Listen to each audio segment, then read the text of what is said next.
사랑하는 성도 여러분, 하나님의 평강이 가득 넘치시길 바랍니다. 오늘 우리가 함께 대할 말씀은 출애굽기 20장 15절에 있는 말씀, 도둑질하지 못한다입니다. 하나님은 질서의 하나님이십니다. 하나님은 질서를 따라 일하시고 질서를 만드신 하나님이십니다. 도둑질하지 못한다는 계명은 땀 흘려 심고 거두도록 하신 하나님의 질서가 있음을 우리에게 말씀하시고, 더불어 이웃의 소유를 존중하는 것뿐만 아니라 나아가 살피도록 하신 계명입니다.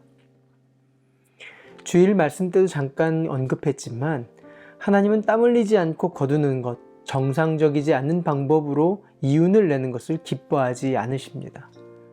오늘 본문 속에 도둑질하지 못한다라는 뜻 속에는 가나부, 바르게 얻지 못하는 소득, 다시 말해서 도박이나 폭리나 속여 취하거나 혹은 요행을 통해서 얻게 되는 소유 등을 말씀하십니다. 하나님은 소득을 얻도록 하신 방법을 두셨습니다. 그것은 심고 거두는 법입니다.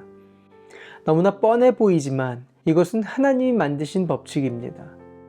이 시대가 콩을 심었는데 콩이 나면 뉴스거리가 되는 시대가 아닙니다. 콩을 심었는데 팥이 나거나 사과가 열려야 놀래고 대단하다라고 생각하는 세대입니다. 그래서 건강한 투자를 넘어서서 투기나 사행성이 가득한 것으로 이윤을 내면 그것에 대해서 대단하게 생각하고 모두가 혈안이 되어 있는 세대입니다. 열심히 한 달간 일을 해서 받은 월급보다 요행으로 번 돈을 실력이라고 높이는 시대입니다. 수단과 방법을 가리지 않고 온통 부자가 되는 것에 삶의 목적을 두고 사는 인생이 되지 않도록 하시는 것입니다.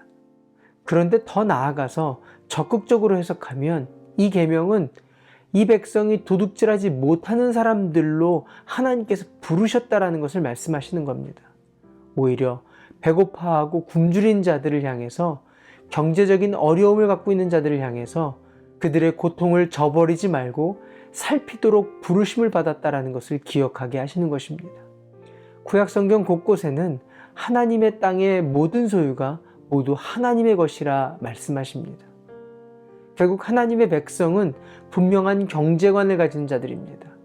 땀 흘려 거둔 곡식을 내 배만 채우는 자들이 아니라 주변에 하나님의 풍성함을 나누도록 청지기로 부름받은 자들이라는 것입니다. 예수님께서 보리떡 5개와 물고기 2마리를 들어서 이와 같은 소년의 헌신이 하나님 나라를 경험한다라고 보여주신 것은 보잘것없는 아이의 도시락이지만 먹을 것을 구하러 뛰어다녔던 안드레에게 들려졌을 때에 그보다 더 나은 음식들을 가졌던 5,000명도 더 되는 사람들에게 부끄러움을 주도록 하신 것입니다. 보잘것없는 아이의 도시락을 들어서 역사하시면서 자기 배만 채우려고 꺼내놓지 않는 자들을 부끄럽게 하신 것입니다. 예수님은 믿는 자들이 도둑질하지 않는 것에만 위로받는 자들이 아니라 다른 사람들의 괴로움을 살필 줄 아는 자들이 되길 원하셨던 것입니다. 오늘 이 계명도 문자적인 결론으로 마감되는 것이 아니라 예수님은 문자를 넘어 근본적인 것을 말씀하고 계십니다.